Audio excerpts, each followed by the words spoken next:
Sénégal, bonjour. Retour sur l'affaire Sonko avec la Tribune qui parle de conférence de presse annulée. Madou, en tout cas, le journal du groupe des médias de révéler que Ndeketeyo, le bâtonnier muselle les avocats de Sonko. Ça veut dire quoi? Eh bien, ça veut dire, d'après cette fois, le journal Les Échos, que le bâtonnier freine les avocats de Ousmane Sonko. Au nom de quoi? En attendant, c'est Maître Ousseynou Fall qui, dans le journal Les Échos, dit billahi, wallahi, tallahi. Personne ne va affaiblir cette défense, mais défendable, monsieur le bâtonnier semble l'être d'après Les Échos pour avoir averti dans une lettre adressée aux avocats le 24 septembre dernier. Aux dernières nouvelles, 24 heures toujours, sur la conférence de presse autour de l'affaire des 94 milliards, note que les avocats de Sonko ont tout simplement et tout bonnement été douchés. S'agit-il de douche froide, de douche chaude ou de douche écossaise? Tout compte fait, Barthélémy Diaz, dans le journal 24 heures, met en garde Macky Sall. En atteste les propos de Diaz fils qui dans 24 heures sonne le tocsin en déclarant « Nous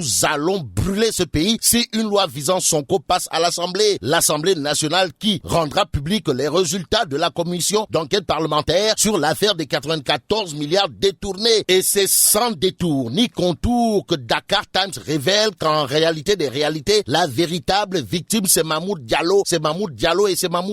Information à prendre saillimement ou bâtiment. En tout cas, Dakar Times nous livre que Mamoud Diallo est accusé injustement d'avoir volé 94 milliards par Ousmane Sonko. D'où l'interrogation qui barre la une de Direct Info, à savoir, mais pourquoi Mamoud Diallo ne porte-t-il pas plainte? De quoi se plaindre? Voilà ce que note Direct Info autour du silence d'enterrement affiché par Mamadou Mamoud Diallo, qui doit se mettre une seule chose dans sa cabosse, que le peuple n'a qu'une seule exigence, la vérité, rien que la vérité et toute la vérité. Véritablement acquis à la cause de Mamoud Diallo, l'honorable député Abdoumbo Lay, si on en croit critique dans le journal. Monsieur le troisième vice-président de l'Assemblée nationale, sans contour ni détour, annonce que Sonko a été démasqué. Démasqué par qui et pourquoi? Bon, en attendant de savoir qui aura le masque dans cette histoire, retenons l'autre déclaration de monsieur Abdoumbo, porte-parole en second de l'APR, qui élève la succession de Macky Sall au rang d'un non-événement. Au chapitre de la politique du tabac et du riti, Abdoumbo, toujours dans Critique, déclare: le président est droit dans ses bottes. L'autre botte secrète de Sawai dans le journal Critique, c'est de dire à haute et intelligible voix qu'il n'y a pas de scandale qu'on peut reprocher aux tenants actuels du pouvoir aujourd'hui. Aujourd'hui, retenons d'après l'évidence que l'honorable député Adi Mergan Kalouté embouche la même trompette que son collègue Abdoumbo. Et selon Adi Mergan Kalouté dans l'évidence, Sonko ne saurait être victime d'une affaire dont il est le déclencheur de la procédure. Que retenir d'autre de la sortie de l'honorable député from HLM Bongré Kaolack, en l'occurrence Adi Mergan Kalouté? Sinon, le débat sur le troisième mandat du président Macky Sall est prématuré. En d'autres termes, le débat sur le troisième mandat du président Macky Sall sera débattu plus tard, si on en croit Ndaoussi Mergan Kalouté dans l'évidence. Passons au quotidien, le quotidien qui semble nous apprendre qu'il y a quelqu'un qui vient de mordre la poussière. En tout cas, la nomination de Amadou Lamine Dieng annulée. Le quotidien de nous livrer que le conseil d'administration reprend le pouvoir. Déjà un DG intérimaire sera désigné aujourd'hui. Donc, renchérit L'As quotidien, le conseil d'administration reprend la main. Macky et Wade désormais main dans la main. Source A de retenir ces chefs d'État facilitateurs. Il s'agit de qui? Eh bien, source A parle de Alassane Draman Ouattara, Ibrahima Boubacar Keïta et Denis Sassou Nguesso. Passons au journal Enquête qui revient sur le crash d'un Boeing éthiopian évité de justesse à Dias en titrant Panique à l'AIBD. À l'AIBD, Vox Populi révèle 90 passagers d'Ethiopian échappent à la mort. Et c'est avec la mort dans l'âme que nous terminons avec Enquête qui revient sur un rapport de l'ONG 3D mettant à nu une bamboula étatique sans précédent. En tout cas, entre 2012 et 2018, l'Assemblée nationale, le Conseil économique, social et environnemental, le HCCT et l'OFNAC